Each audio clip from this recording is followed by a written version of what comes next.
Hello and welcome to magnetic career. নমস্কার, আমি বিপ্লব আচার্যী। আপনি যদি ফুড রিলেটেড বা খাদ্যদ্রব্য রিলেটেড কোনো ব্যবসা করেন, সেটা ফুড প্রসেসিং হোক বা food product manufacturing, food supply, distribution, retail, এই সমস্ত ক্ষেত্রেই আপনার কাছে ফুড লাইসেন্স থাকাটা বাধ্যতামূলক। ভারতে ফুড লাইসেন্স প্রদানকারী একমাত্র সংস্থা হলো FSSAI, যার ফুল ফর্ম হচ্ছে food safety and standards authority of India. যে কোনো ধরনের street food, retail shop, cloud kitchen অথবা বড় ম্যানুফ্যাকচারিং ইউনিট যারাই খাদ্যদ্রব্য রিলেটেড কোনো কাজের সঙ্গে যুক্ত, তাদের সবাইকেই এই FSSAI রেজিস্ট্রেশন করে নিতে হবে। আজকে ভিডিওতে আমরা দেখব কীরকমভাবে মাত্র 100 টাকার বিনিময়ে বেসিক কিছু ডকুমেন্টস দিয়ে আপনি নিজেই ঘরে বসে এই FSSAI রেজিস্ট্রেশন করে নিতে পারবেন।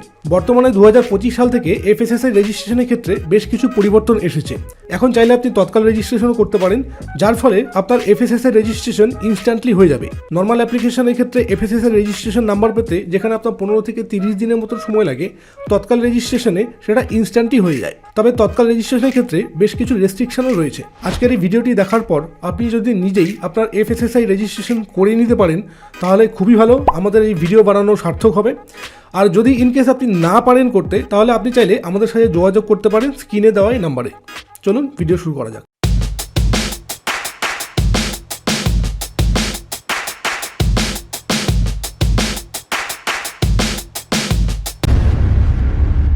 ফুড লাইসেন্স রেজিস্ট্রেশনের জন্য আমরা সার্চ করব FOSCOS। ফসকস লিখে গুগলে সার্চ করলে সবার ফার্স্টে যে ওয়েবসাইটটি আসবে, এটা হচ্ছে FSSAI অফিসিয়াল ওয়েবসাইট foscos.fssai.gov.in। তো আমাদের এই ওয়েবসাইটে ক্লিক করতে হবে। এটি হচ্ছে FSSAI লাইসেন্সের অফিসিয়াল ওয়েবসাইট। যখনই আমরা নতুন কোনো ফুড লাইসেন্সের জন্য রেজিস্ট্রেশন করব বা রিনিউয়াল করব, তখনই আমাদেরকে এই ওয়েবসাইট থেকে করতে হবে। এই ওয়েবসাইটে আসার পর দুটো ইম্পর্টেন্ট ইনফরমেশন আমাদেরকে আগে দেখে নিতে হবে। সবার প্রথমে যেটা দেওয়া আছে, documents required for new registration. তো আমরা যদি এখানে ক্লিক করি, তো এখানে দিয়ে দেবে আপনাকে কী কী ডকুমেন্টস লাগছে নিউ রেজিস্ট্রেশনের জন্য। প্রথমত লাগবে একটি পাসপোর্ট সাইজ ফটো। দ্বিতীয়ত হচ্ছে গিয়ে government issued photo ID proof, যেটা আধার কার্ড, প্যান কার্ড বা ভোটার কার্ড যে কোনো একটা হতে পারে। এবং থার্ড হচ্ছে প্রুফ অফ অ্যাড্রেস বা বিজনেস অ্যাক্টিভিটি, মানে আপনি যেই জায়গায় কাজ করছেন তার একটা প্রমাণ লাগবে, ব্যাস এটাই। এছাড়াও আপনি যদি বিজনেস ওয়াইজ দেখতে চান কী কী ডকুমেন্টসের প্রয়োজন আছে, তো আপনি এই লিঙ্কে আসতে পারেন। এই লিঙ্কটি আমি ডেসক্রিপশন বক্সে দিয়ে দেবো, আপনি সেখানে ক্লিক করে সরাসরি এখানে আসতে পারবেন। তো এখানে আসার পর সবার প্রথমে আমাদেরকে সিলেক্ট করতে হবে kind of business or group, কী বিজনেস করেন আপনি সেটা। যদি ম্যানুফ্যাকচারিং হয় manufacturing, trade, retail, food service, যেটাই হোক না কেন সেটা সিলেক্ট করে নিতে হবে। তো সাপোজ আমি এখানে ট্রেড অ্যান্ড রিটেল সিলেক্ট করে নিচ্ছি। তারপর এখানে আছে কাইন্ড অফ বিজনেস। এখানে দেওয়া আছে আপনি কী ধরনের বিজনেস করেন, সেটা স্টোরেজ হতে পারে, কোল্ড স্টোরেজ হতে পারে, হোলসেলার, ডিস্ট্রিবিউটার, যেটাই হোক না কেন। তো আমি এখানেও রিটেলার সিলেক্ট করে নিচ্ছি। করার পর সাবমিটে ক্লিক করতে হবে। করলে পরে এখানে লিস্ট অফ ডকুমেন্টস দিয়ে দিয়েছে, আপনি চাইলে এগুলো একবার দেখে নিতে পারেন। এখানে স্যাম্পল ডকুমেন্টস দেওয়া আছে, আপনি এগুলো দেখে নিতে পারেন। তো রিকোয়ার্ড ডকুমেন্টসের ডিটেলস আপনি যখন নিয়ে নেবেন, তখন আপনাকে দেখতে হবে ফি স্ট্রাকচার, মানে আপনার কত টাকা ফিস হতে পারে। তো ফি স্ট্রাকচারের জন্য আমরা এখানে ক্লিক করব। তো এরপর আমাদের কাছে ফি স্ট্রাকচারের একটি PDF চলে আসবে। FSSAI রেজিস্ট্রেশন 3 প্রকার হয়। এক হচ্ছে শুধুমাত্র রেজিস্ট্রেশন, যেখানে আপনাকে রেজিস্ট্রেশন করার পরে একটি রেজিস্ট্রেশন নাম্বার দেওয়া হবে, কিন্তু সেটা কোনো লাইসেন্স না, বাট রেজিস্ট্রেশন, ওটা দিয়ে আপনার হয়ে যাবে, ওটা দিয়ে আপনার কাজ আরামসে চলে যাবে। আর সেটাতে আপনার 100 টাকা পর্যন্ত খরচা আসবে ওতে। আর এটা তাদের ক্ষেত্রে প্রযোজ্য যাদের অ্যানুয়াল টার্নওভার 12 লক্ষ টাকার নিচে আছে। যদি আপনার অ্যানুয়াল টার্নওভার 12 লাখ টাকার নিচে থাকে, তাহলে আপনি এই ক্যাটাগরিতে অ্যাপ্লাই করবেন। আর নেক্সট হচ্ছে স্টেট লাইসেন্স এবং সেন্ট্রাল লাইসেন্স। স্টেট লাইসেন্সের ক্ষেত্রে আপনার চার্জেস হচ্ছে 5000 রুপিস এবং সেন্ট্রাল লাইসেন্সের ক্ষেত্রে আপনার চার্জেস পড়বে 7500 রুপিস। তো আপনি আপনার নিজের ক্যাটাগরি দেখে নেবেন, আপনি কোন ক্যাটাগরিতে আসছেন, তো সেই হিসাবে আপনার ফিস ক্যালকুলেট করা হবে। তো যাই হোক, এটা গেলো ফি স্ট্রাকচার। এবার দেখি আমরা রেজিস্ট্রেশন করার জন্য কী করতে হবে। রেজিস্ট্রেশন করার জন্য দেখুন এখানে দুটো অপশন আছে। প্রথমত হচ্ছে apply for Tatkal licence registration এবং দ্বিতীয় হচ্ছে apply for new licence registration. এই যে অপশনটা আছে, এটা আগের থেকেই ছিল, নতুন করে এটা অ্যাড করা হয়েছে তৎকালের ক্ষেত্রে। যদি আমরা তৎকাল রেজিস্ট্রেশন করতে চাই, তো সেই ক্ষেত্রে এখানে যেগুলো লিস্ট দেওয়া আছে তার আন্ডারে যারা আসবে তারাই শুধুমাত্র এখানে অ্যাপ্লাই করতে পারবে, বাকিরা এখানে অ্যাপ্লাই করতে পারবে না। তো আমি এখানে তৎকাল রেজিস্ট্রেশন করব না, আমি এখানে রেগুলার রেজিস্ট্রেশন করে আপনাদের দেখাবো। তৎকাল আর রেগুলার রেজিস্ট্রেশনের মধ্যে খুব বেশি একটা ডিফারেন্স নেই, শেষের দিকে কিছুটা পার্থক্য থাকে, সেটা আমি আপনাদেরকে বলে দেবো। তো তার জন্য আমরা এখানে অ্যাপ্লাই ফর নিউ লাইসেন্স বা রেজিস্ট্রেশন এখানে ক্লিক করব। এখানে ক্লিক করার পরে আমাদের কাছে 4টি ক্যাটাগরি চলে আসবে। প্রথমত তৎকাল লাইসেন্স রেজিস্ট্রেশন, দ্বিতীয়ত জেনারেল, থার্ড হচ্ছে রেলওয়ে স্টেশন এবং ফোর্থ হচ্ছে এয়ারপোর্ট বা সিপোর্ট। তো আপনি যদি রেলওয়ে স্টেশন বা এয়ারপোর্ট বা সিপোর্টে থাকেন, তো এই ক্যাটাগরিগুলো সিলেক্ট করে নেবেন। আর যদি সেটা না হয়, তো জেনারেলে ক্লিক করবো আমরা। জেনারেলে ক্লিক করার পর সবার ফার্স্টে আমাদের এখানে স্টেট সিলেক্ট করে দিতে হবে। যেহেতু আমরা ওয়েস্ট বেঙ্গল, আমি ওয়েস্ট বেঙ্গল সিলেক্ট করে দেবো। ওয়েস্ট বেঙ্গল সিলেক্ট করে দেওয়ার পর এখানে দেখুন কতগুলো ক্যাটাগরি রয়েছে। প্রথমত আপনি ম্যানুফ্যাকচারার হতে পারেন, ট্রেড বা রিটেল হতে পারে আপনার বিজনেস, বা ফুড সার্ভিস হতে পারে, সেন্ট্রাল গভর্নমেন্ট এজেন্সিস হতে পারে, বা হেড অফিস হতে পারে। তো এই দুটো অপশন আমাদের খুব বেশি একটা কাজে আসে না, বা এখানে আমরা আসি না।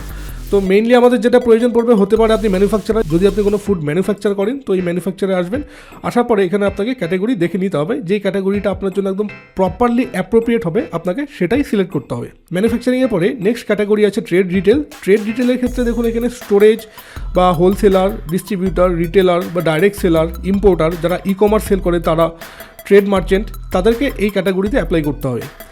এরপর আসছে হচ্ছে food service. Food service category আন্ডারে যেগুলো সাব ক্যাটাগরি আছে সেগুলো হচ্ছে প্যাটি রিটেলার বা স্ন্যাক্স বা টি শপ, হকার যারা আছে বা যারা রেস্টুরেন্ট চালায় বা যারা ক্লাউড কিচেন চালায় বা ফুড ভেন্ডিং যাদের আছে, হোটেল যারা আছে, তারা এই ক্যাটাগরি আন্ডারে অ্যাপ্লাই করবে। তো আমি এখানে একটা ক্যাটাগরি সিলেক্ট করে নিচ্ছি, সাপোজ রিটেলার। এরপর এখানে 3টে ক্যাটাগরি রয়েছে। Turn over is greater than 20 crore পার অ্যানাম, অর্থাৎ যদি আপনার বছরে 20 কোটি টাকার ওপরে টার্ন ওভার হয়, যেটা সেন্ট্রাল লাইসেন্সের আন্ডারে আসবে, তখন এটা সিলেক্ট করতে হবে।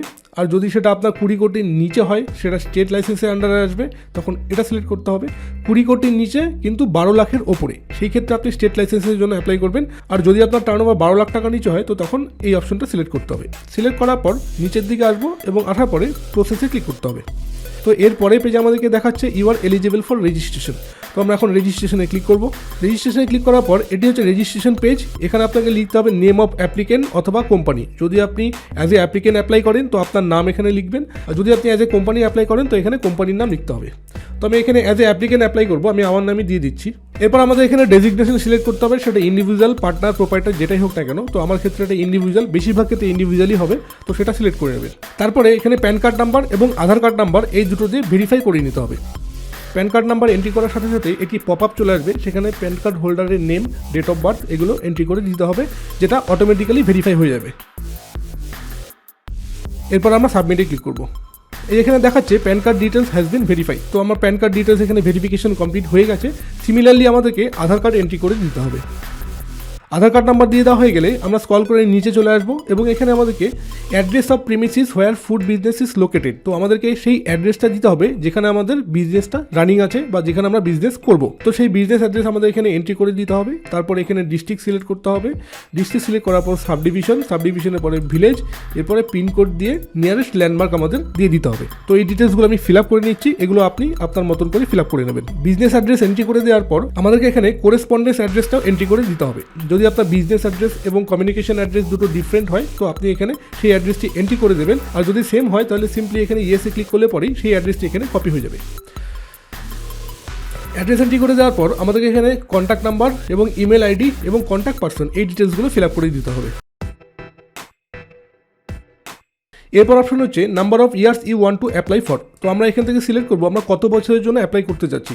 আমরা চাইলে 1 বছর থেকে 5 বছর যে কোনো একটি টার্ম সিলেক্ট করে নিতে পারি। তো আমি এখানে 1 বছর সিলেক্ট করে নিচ্ছি, আপনি চাইলে সেটা একবারে 5 বছরও সিলেক্ট করে নিতে পারেন। এরপর আমাদেরকে এখানে ফুড আইটেম সিলেক্ট করতে হবে, অর্থাৎ আমরা কী কী ফুড আইটেমের উপর বিজনেসটা করছি। তো আমি এখানে বেশ কিছু প্রোডাক্ট অ্যাড করে দিচ্ছি, সাপোজ বেকারি প্রোডাক্ট। একটা প্রোডাক্ট অ্যাড করে দেওয়ার পর নিচে আবার অপশন চলে আসবে, আপনি চাইলে আরও প্রোডাক্ট এখানে সিলেক্ট করে দিতে পারেন।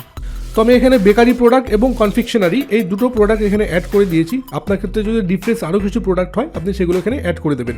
এরপর হচ্ছে এফএসএম নাম্বার, এটা আমাদের প্রয়োজন পড়বে না। নেক্সট অপশনে আমাদেরকে এখানে ডেট সিলেক্ট করে দিতে হবে, কোন ডেট থেকে আমরা বিজনেস চালু করছি বা চালু করতে চাচ্ছি। তো আমি এখানে একটি ডেট সিলেক্ট করে দিচ্ছি। এরপর সোর্স অফ ওয়াটার সাপ্লাই এটা সিলেক্ট করতে হবে, সেটা পাবলিক বা প্রাইভেট বা আদার্স যেটাই হোক না কেন। তো আমরা এখানে প্রাইভেট সিলেক্ট করব। এবার weather any electric power is used in manufacturing in food item. যদি ফুড আইটেম তৈরি করতে কোনো ইলেকট্রিক পাওয়ারের প্রয়োজন পড়ে সেই ক্ষেত্রে আপনি ইয়েস করবেন, যদি না হয় তো এখানে নো করতে হবে। এরপর আমরা 7 নেক্সটে ক্লিক করব। 7 নেক্সটে ক্লিক করার পর আধার রেজিস্টার্ড মোবাইল নাম্বারে একটি ওটিপি চলে আসবে, সেই ওটিপিটি আমাদের এখানে সাবমিট করতে হবে। ওটিপি এন্ট্রি করে দেওয়ার পর আমরা এখানে সাবমিটে ক্লিক করব। তো এখানে দেখাচ্ছে ভেরিফাই সাকসেসফুল, অর্থাৎ আমাদের এখানে আধার কার্ড ভেরিফিকেশনও সম্পন্ন হয়ে গিয়েছে। এরপর আমরা প্রসেসে ক্লিক করব। এই অপশনটিতে আমাদেরকে primary contact details, secondary contact details এবং লগ ইন ক্রেডেনশিয়াল এই ডিটেলসগুলো ফিল আপ করে দিতে হবে। তো ইমেলের জায়গায় আমরা ইমেল এন্ট্রি করে দেবো, মোবাইল নাম্বার এন্ট্রি করে দেবো। একদম সবার নিচে যেটা আছে লগ ইন ক্রেডেনশিয়াল, এখানে আমাদের লগ ইন আইডি অলরেডি চলে এসেছে, আমাদেরকে শুধু একটি পাসওয়ার্ড এন্ট্রি করে দিতে হবে। তো এই ডিটেলসগুলো আপনি আপনার মতন করে ফিল আপ করে নেবেন, আমি এগুলো ফিল আপ করে নিচ্ছি। সমস্ত ডিটেলস ঠিকঠাক এন্ট্রি করে দেওয়ার পর আমরা এখন সাবমিটে ক্লিক করব। সাবমিটে ক্লিক করার সাথে সাথে একটি ভেরিফিকেশন কোড চলে যাবে আমাদের ইমেল অ্যাড্রেসে, তো সেটি আমাদের এখানে ভেরিফাই করে নিতে হবে। ওটিপি ভেরিফিকেশন হয়ে যাওয়ার পর ইউজার সাইন আপ সাকসেসফুলি এই মেসেজটি আমাদের সামনে চলে আসবে এবং এখানে আমাদের লগ ইন আইডিটিও চলে আসবে। নেক্সট পেজ আমাদের এখানে ডকুমেন্টস আপলোড করতে হবে। ফটোর জায়গায় পাসপোর্ট সাইজ ছবি, আইডেন্টিটি প্রুফের জায়গায় আমরা এখানে যে কোনো একটি আইডেন্টিটি প্রুফ দিতে পারি, এবং এখানে আমাদের প্রুফ অফ প্রেমিসিস অর্থাৎ যেই জায়গায় আমরা বিজনেসটা করছি বা কাজ করছি সেই জায়গার একটা প্রমাণ আমাদের এখানে সাবমিট করে দিতে হবে। তো সমস্ত ডকুমেন্টস আমাদের এখানে আপলোড হয়ে গিয়েছে। আপনিও এরকমভাবে ডকুমেন্টসগুলো আপলোড করে নেবেন। ডকুমেন্টস আপলোড হয়ে গেলে আমরা এখানে এই চেক বক্সটিতে সিলেক্ট করে নেব, এটি একটি ডিক্লারেশন। এরপর আমরা এখানে পেমেন্ট গেটওয়ে সিলেক্ট করবো, আমরা কীরকমভাবে পেমেন্টটা করতে যাচ্ছি। তো আমি এখানে অনলাইন পেমেন্ট থ্রু রোজার পে এটা সিলেক্ট করে নেব। করার পরে পেতে ক্লিক করতে হবে। এরপর আমরা প্রসিডে ক্লিক করব। প্রসিডে ক্লিক করার পর একটি ওটিপি আসবে, সেটি আমাদের এখানে সাবমিট করে দিতে হবে। ওটিপি সাবমিট করে দেওয়ার পর এখানে পেমেন্ট অপশন আসবে, আপনি আপনার মতন পেমেন্ট অপশন এখানে পেমেন্ট করে নেবেন। পেমেন্ট কমপ্লিট হয়ে যাওয়ার পর আমাদের কাছে এখানে অ্যাপ্লিকেশন রিসিপ্ট চলে আসবে, এটি আপনি ডাউনলোড করে রাখবেন বা প্রিন্ট আউট করে আপনার কাছে রেখে দেবেন। তো এখানে আমরা অ্যাপ্লিকেশন রেফারেন্স নাম্বার দেখতে পারবো। আমাদের অ্যাপ্লিকেশন সাকসেসফুলি সাবমিট হয়ে গিয়েছে, এখন আমাদের আর কিছু করার নেই। আমরা এরপরে আমাদের অ্যাপ্লিকেশনের স্ট্যাটাস চেক করতে পারবো। তো তার জন্য আমাদেরকে এখানে লগ ইন করতে হবে। লগ ইন করার জন্য আপনার কাছে যে রেফারেন্স নাম্বারটি এসেছে সেটি এখানে ইনপুট করবেন, করার পরে প্রসিডে ক্লিক করবেন। প্রসিডে ক্লিক করার পর আমাদেরকে এখানে সেই পাসওয়ার্ডটি এন্ট্রি করে দিতে হবে। তো পাসওয়ার্ড এন্ট্রি করে দেওয়ার পর আমরা আমাদের ড্যাশবোর্ডে লগ ইন হয়ে যাব। এখানে আমরা দেখতে পারবো সাবমিটেড অ্যাপ্লিকেশনের আন্ডারে আমাদের এখানে একটি অ্যাপ্লিকেশন সাবমিট করা রয়েছে, এই রেকর্ডটি এখানে চলে আসবে। আপনি চাইলে এখান থেকে রিসিভ কপি আপনার ডাউনলোড করে নিতে পারেন, এবং আপনি আপনার অ্যাপ্লিকেশনের যে স্ট্যাটাস আছে সেটিও আপনি এখান থেকে দেখতে পারবেন। যদি অ্যাপ্লিকেশন আপনার রিভার্টেড হয় তো এই অপশন আপনার চলে আসবে, রিভার্টেড বাই অথরিটি। আর যদি ইস্যু হয়ে যায় তো আপনি এই জায়গা থেকে আপনার সার্টিফিকেট ডাউনলোড করে নিতে পারবেন। তো হোপফুলি FSSAI রেজিস্ট্রেশন কীরকমভাবে করতে হয় সেটা আপনি সম্পূর্ণ বুঝতে পেরেছেন। আপনি নিজে একবার ট্রাই করে দেখুন, নিজে অ্যাপ্লাই করার চেষ্টা করুন। যদি আপনি নিজে করিয়ে নিতে পারেন তো খুব ভালো। ইনকেস যদি আপনি নিজে করতে না পারেন তাহলে আপনি চাইলে আমাদের কাছ থেকেও করিয়ে নিতে পারেন। ভিডিওটি সম্পূর্ণ দেখার জন্য ধন্যবাদ। দেখা হচ্ছে পরবর্তী।